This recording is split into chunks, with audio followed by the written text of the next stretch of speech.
Thank you for letting me speak to you about my action research presentation.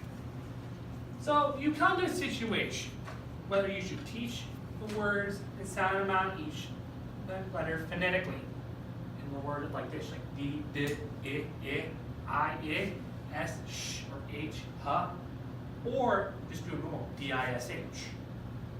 That's a question most people think. Now I want to disprove that. So my question is, does that tap it out method work best to help students learn phonics and or spelling? Now the school setting I am at is a suburban area. I know this town very much and understand that it's very suburban. The student body has 387 students in total. 56%, which is over half of the students, are economically disadvantaged. To break it down to ethnicity, 95% of the students are Caucasian or white. Just around 3% are mixed race, either African American, Asian American, such. 0.8%, which is just under 1%, are Hispanic and or Asian, and around 3.3% are African American. Within the classroom setting, I have 23 students. I had 22, one moved away, and I got 2 more back. 6 students with IEPs. Now I got the luxury of attending some of these IEP meetings.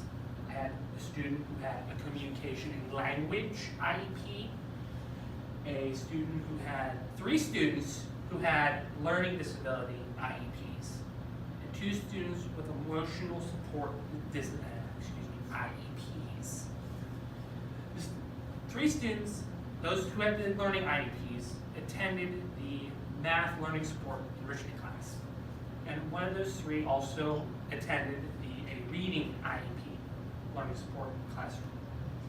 Those who had emotional support IEPs, they were mostly in the emotional support classroom. The only times they were there were for morning meeting and lunch.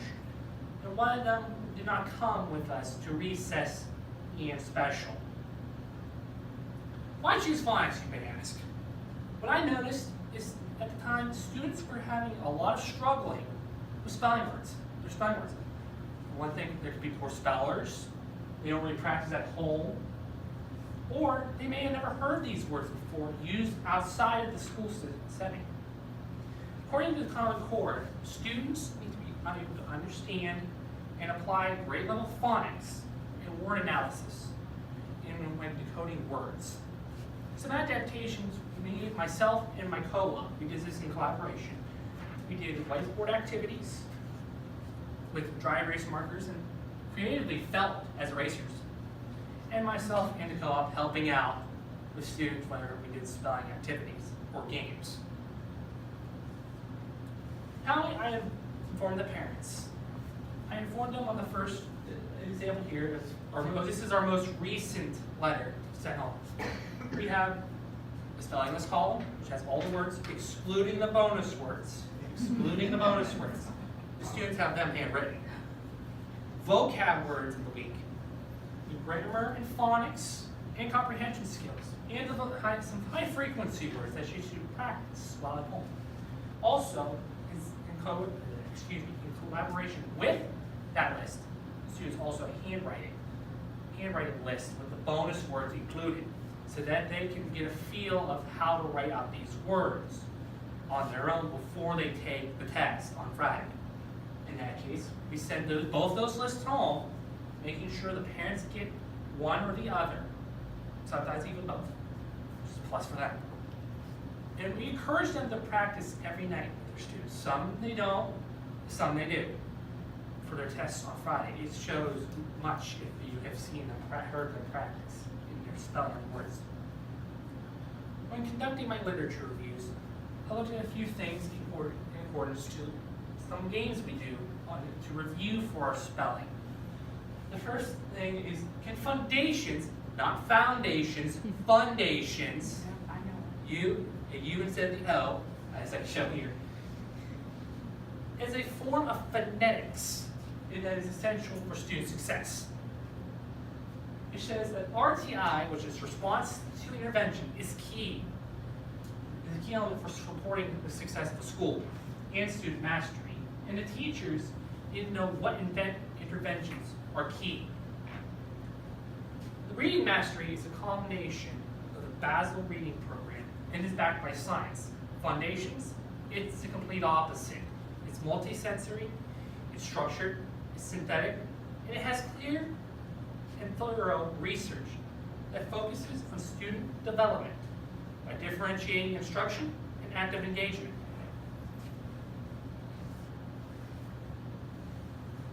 Why is student engagement key? Because the one thing you want to do is connect with the students. You want to be that safeguard between you and the student. You want them to feel safe. As Mr. Rogers had once said, my mother told me once, whenever I saw something bad happen on the news, to always look for the helpers. There are always people willing to help. And that's what I'm trying to get across to myself. I am there. I am a helper. You can come to me for help. Don't be afraid. And also, building that classroom community. Secondly, something Mr. Rogers references is he never turned anyone away. Whether they were male, female, a different color, different race, identified as something different, he loved everyone for who they were. And that's what I want to do too. That's what I do. I love everyone for who they are. Though I used to be totally different before then. After I learned some of what Mr. Rogers did, he became more of a mentor. Why is using game-based learning important? Learning games target the knowledge gain and fastens understanding for a student.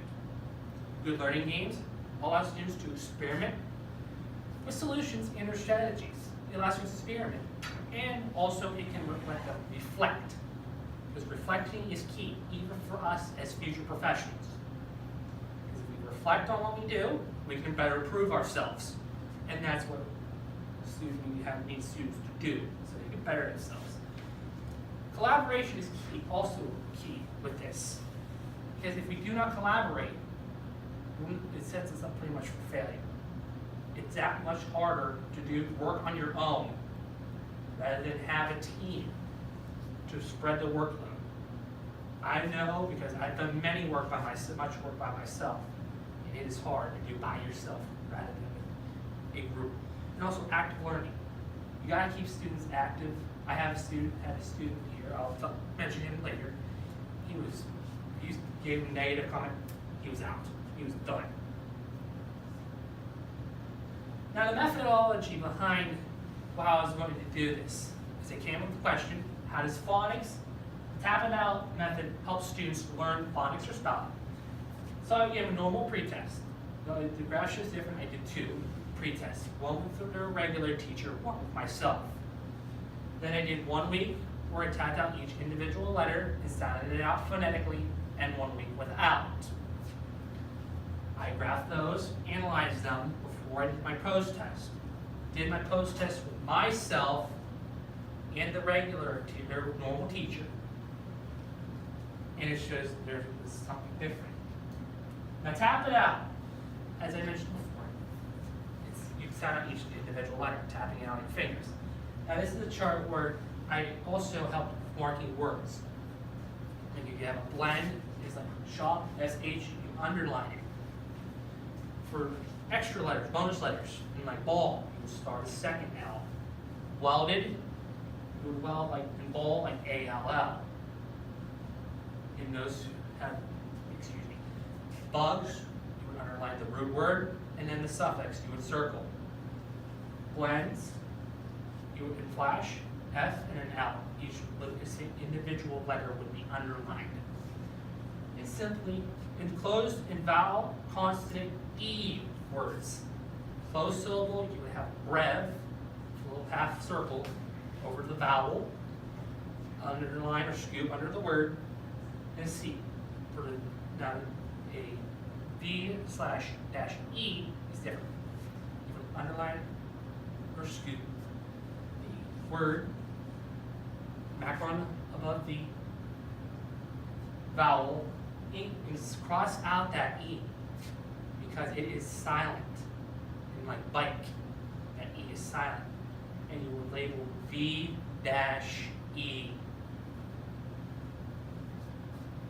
Now this graph may be a little bit hard to see. It's the lighting. This is individual test scores. As here was most of the students stayed up within the upper between 80 and 100%. There were a couple little outliers, but student number 12, he's the one of concern. It was the one I was most concerned about. He started out as 60, went to an 86, went down to a 15%, and he started coming back up. Now we had some parent-teacher conferences recently, and we learned that he was having issues. His mother was going to get him tested at a facility that would help him. We believe he has ADHD, but we're not 100% sure. So with knowing that, myself and my co-op did some changes to his weekly spelling list, which we implemented this week. Then, nextly, I combined and looked at this whole class scores. And I started off good with the regular teacher. They still have 96, 93, I believe. Then it goes up to 96 when I start teaching. And then when I do the first test with tapping, it drops down to an 84, which kind of concerned me. And it went back up to an 88% when I got to no tapping. And it went back down to an 82 for post-test with me, and it went back up to 106 most recently. What I can interpret is that it varies week by week. And it dropped when I started, came back up, and went back down when I ended. As student, we have who performed lowly. We gave him a modified spelling list. And those who were performing high or were normal, no changes.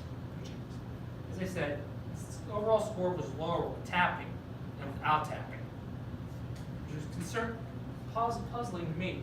But what I can conclude is that not using that method is much more effective than using it in my setting. Some implications for myself, just do the old school spelling. Old school. I like old school, that's how I learn. But I don't want to use all those tapping out, but I want to make sure we understand those marking skills for teachers. Promote activities that engage student learning, like proper spelling techniques, such as writing words on whiteboards, choral spelling, spelling out together, and etc. And for families, just continue practicing as you normally do at home. The resources I use were through the Wilson Foundation training, Rose Brown Chitsley, Hentages, K, XE, and XE, and then class homework in kinder. Thank you very much.